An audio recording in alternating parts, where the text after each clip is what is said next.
The Well Within. The Well Within. Book 1. Joshua Kern. Chapter 1.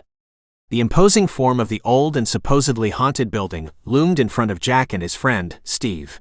Steve had convinced him that tonight was the night they went on an adventure, never mind that it was a Saturday night, or that nothing exciting ever happened in their sleepy little Colorado town. Steve was determined to start something, and he had chosen the old haunted building as the place to start. It was an old school building that had been abandoned since the late 50s, when a fire had broken out on the 3rd floor. Supposedly, 3 students and a teacher had died in the fire. That was the legend anyway. It was also untrue. Jack had asked around and actually looked through old newspapers on the fire. Only a small part of the story was true. There had indeed been a fire, but no one had died in it. The fire had been long suspected to be the work of an arsonist, but it had never been proven. The fire had started late at night after everyone had gone home for the night. None of that meant the building wasn't scary looking, and more than a little intimidating. It was. It was also dark, and there seemed to be a palpable aura of unease that practically dripped from the building. There was a crash in the building, and the windows on the 3rd floor flared with an unearthly light. Jack stumbled back in fright at the noise and the sight of the briefly glowing windows. There was a noise behind him as rocks ground together, followed by the sound of feet hitting the ground in rapid succession. Steve had run away and left him alone.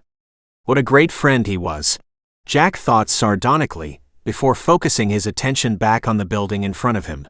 His eyes were drawn to the 3rd floor windows as he thought about the flash of light and the crash of noise. He wondered what could have caused it. Another crash tore through the night air a split second before light flared white-hot through the panes of aged glass. Before he could convince himself it was a bad idea, Jack found his feet already carrying him towards the large imposing doors of the building. They were monstrous things, large and heavy to the extreme. One of them hung slightly open on a busted, twisted hinge.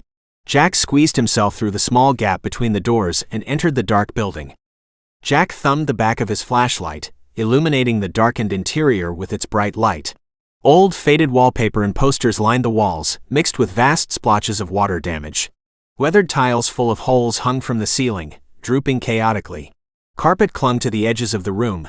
Everywhere else it had long since been worn down or eaten by rodents, leaving unpolished wood in its wake.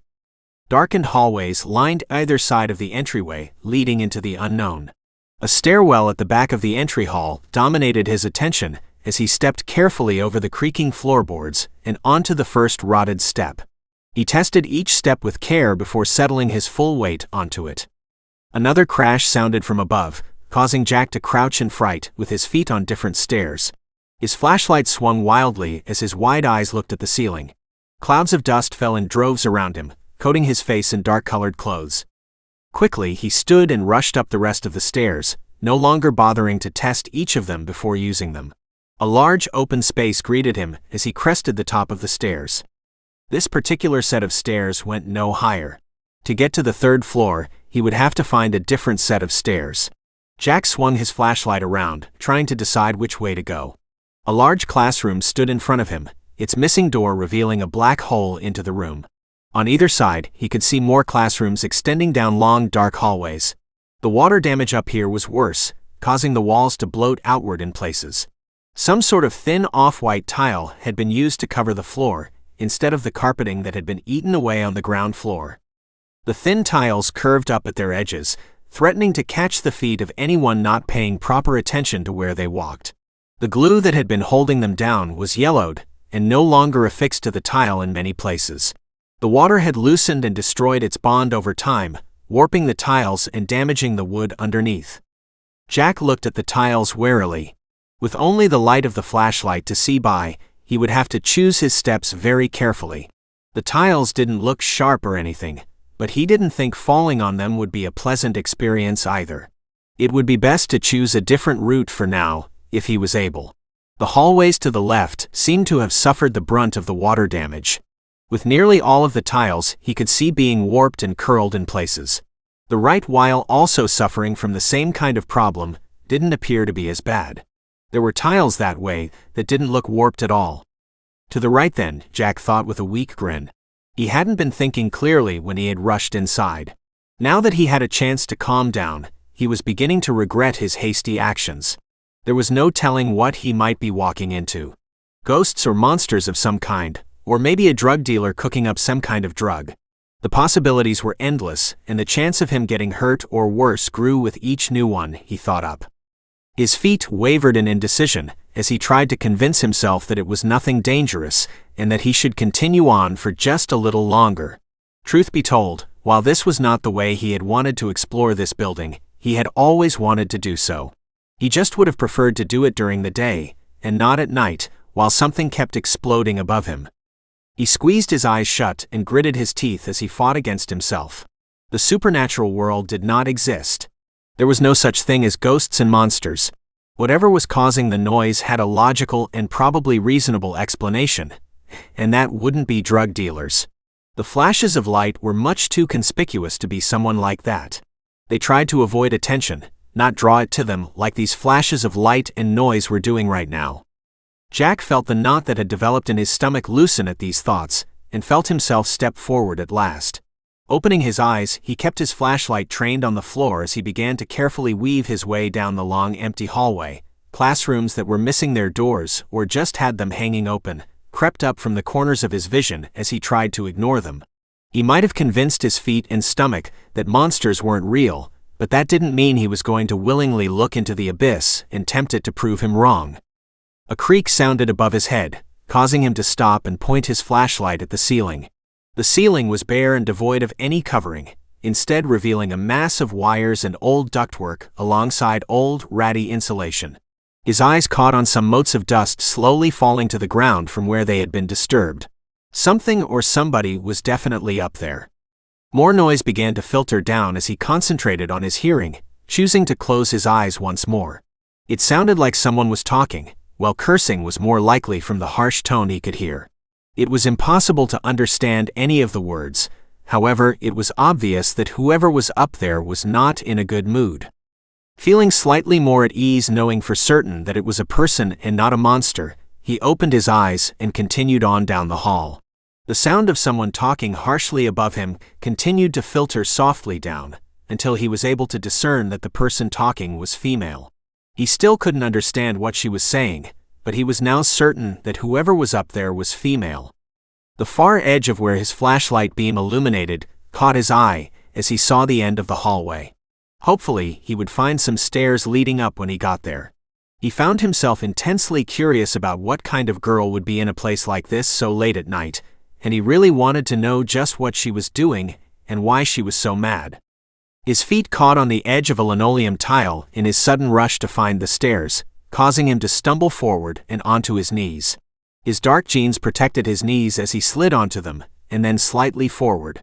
A particularly loud explosion sounded as he finished his short slide. Light filled the end of the hallway as it filtered down from a stairwell that he couldn't see just yet. His hands clapped over his ears at the loud noise, dropping the flashlight in his haste to protect his ears. The flashlight spun when it hit the floor, causing the beam of light to illuminate the entire hallway in rapid fashion. All around him, he could see clumps of dust and other heavier things falling to the floor and coating him in yet another layer of dust. With a disgusted sigh, he pulled a hand from over his ear and raked it through his shaggy hair. The movement dislodged some of the dust and anything else that might have gotten stuck in it. His light brown hair hung over his eyes as he ran his fingers through his hair a second time before pulling it back into position once more. He liked his hair slightly longer than was fashionable. It was only when something got into his hair that he regretted having it longer than necessary. His other hand finally dropped from his ear as he picked up the flashlight from where it had fallen.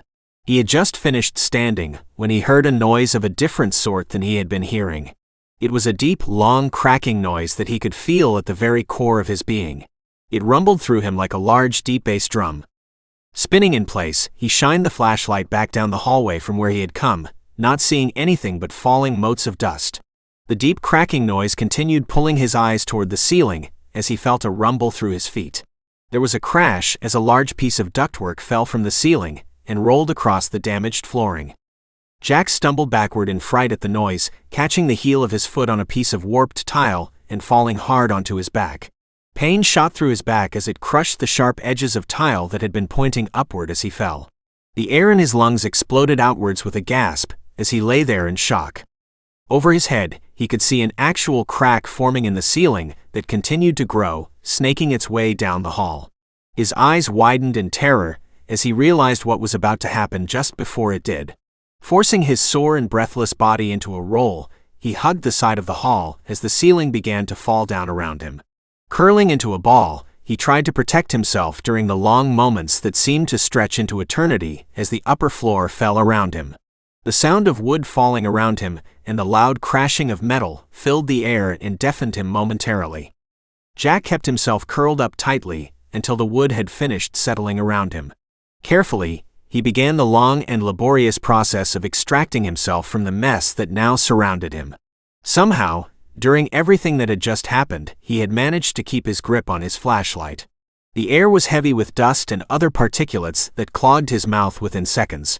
He was forced to cover his mouth with his shirt in an effort to get any air that he could actually breathe.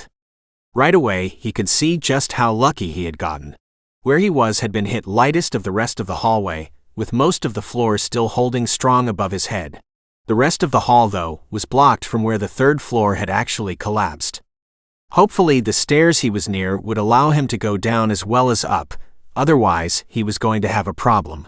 Then he remembered the voice he had heard above him earlier. Whoever had been up there might be buried in the mess in front of him, requiring his help. Choosing his steps carefully, he made his way to the pile of debris that now blocked the rest of the hall. "Hello?"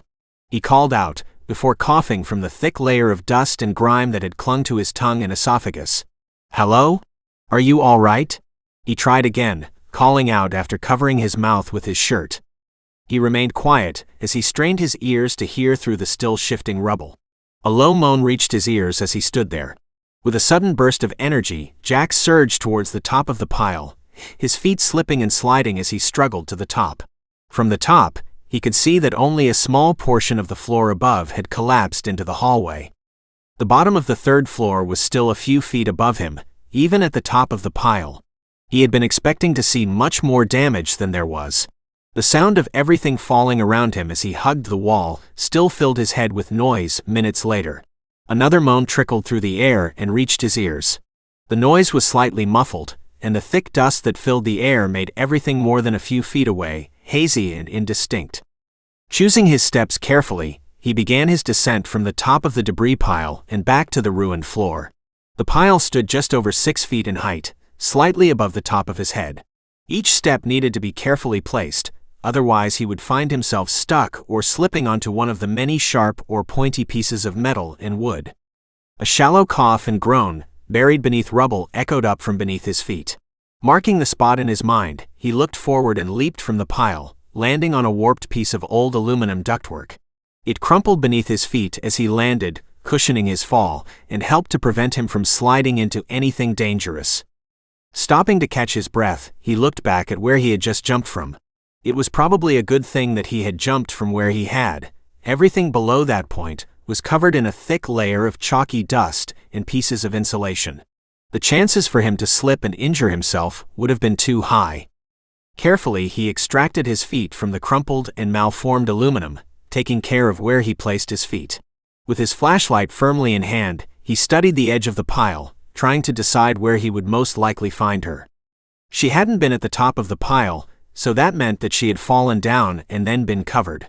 From where he had heard her coughing, it seemed likely that she was near the edge and had been further covered when everything had settled.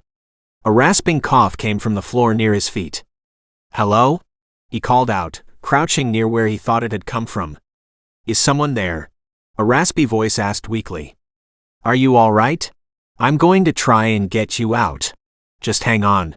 Jack found himself calling out as he began to panic at the thought of the person being hurt. He had no medical training. He had no idea what needed to be done for anything serious. I think I'm fine, but everything is pressing on my stomach, so I can't breathe properly," the raspy voice forced out in a weak rush. "Hold on, I'm going to get you out of there," Jack said, as he began pulling pieces of wood from the pile and throwing them behind him. If the speaker was having trouble breathing, then he needed to work as quickly as possible. With that thought in mind, he began talking aloud, letting his voice fill the air as he continued moving the pile of debris. I came here tonight on a mutual dare from my friend. We thought it would be interesting, maybe even a small adventure. The rumors about this building have everything from ghosts to monsters living here. I even heard one once about a fire axe-wielding psychopath. I don't think anyone takes them seriously anymore, but no one is allowed in the building normally, and we hadn't heard of anyone exploring it either, so we decided that we were going to. Jack stopped talking for a moment, as he grunted under the weight of the wood he was moving. Anyway, we get here and practically right away we see lights flashing on the top floor and this loud crashing sound. He ends up running away in fright, while I stupidly decide to come inside by myself. For all I know, you really are an axe-wielding psychopath who is going to eat my face as soon as you're free. Jack paused at that thought. You're not, are you? I mean, you're not some crazy person that is going to kill me as soon as you're free, right? The bubble of laughter that sounded forth from the pile was clearer than before. He must be nearly there. No, I'm not going to eat your face or kill you, the now clearly female voice laughingly said. Humph never can be too careful. Jack sniffed as he resumed moving the pile. Can you breathe easier yet? I'm not entirely sure where you are. Yes, there isn't as much weight on me now as there was before. I can feel everything shifting above me. The words came out as he moved another large piece of flooring from the pile. With how much had ended up on top of her, he was amazed that she was still alive. He shuddered to think what would have happened to him if he had been the one to have this much weight fall on him. She must have gotten supremely lucky to have survived, or maybe she was just tougher than him. It wouldn't be that hard.